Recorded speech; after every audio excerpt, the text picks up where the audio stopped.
You've made it here. That alone says something beautiful about you.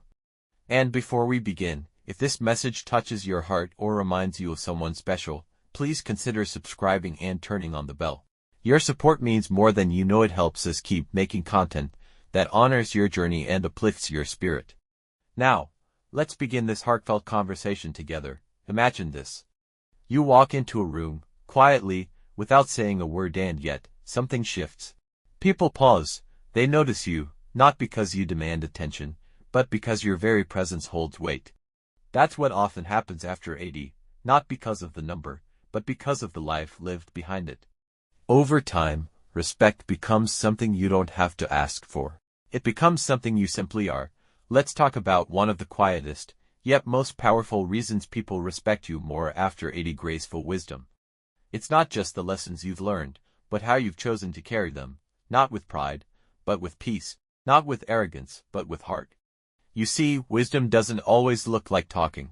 Sometimes it looks like listening. Not because you don't have something to say, but because you know when silence holds more truth than words. There's something powerful in that. In your 80s, you no longer feel the need to prove anything. You've already done that. The battles have been fought. The victories earned. The losses grieved. Now, your wisdom speaks quietly like a soft breeze rather than a loud wind, and younger people notice. They might not always say it out loud, but they feel it. They lean in when you speak because they know what you're saying isn't pulled from a book. It's pulled from life, from love, from heartbreak, from decades of moments both small and grand. You've learned that sometimes, the most compassionate thing isn't to give advice but simply to sit beside someone in their pain and say, "I'm here." And that, my friend, is something no course or book can teach. That is wisdom with grace. Take Margaret, for example. At 87, she's seen her share of heartache. She lost her husband years ago. She lives alone. But every Wednesday, she bakes a pie and brings it to the community center. Not because anyone asked her to, but because it brings joy. One day, a young woman asked her, "Don't you ever get tired of doing for others?" Margaret simply smiled and said, "The more I give, the lighter I feel." That's not just kindness. That's perspective. That's the kind of depth that life carves gently into your soul. And when others see it, it moves them whether they understand why or not. There's something else to your quiet presence.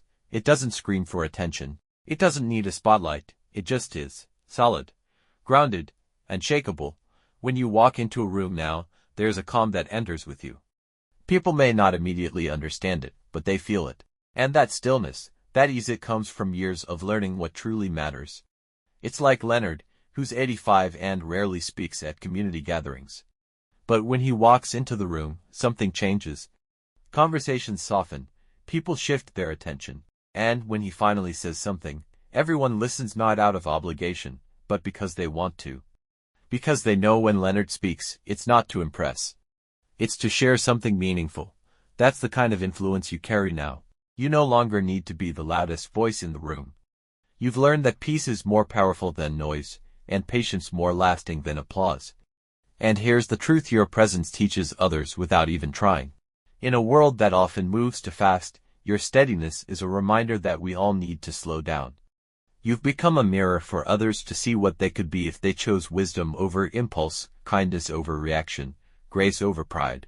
People respect you now because you've become a lighthouse, steady, calm, a guide through storms you yourself have weathered.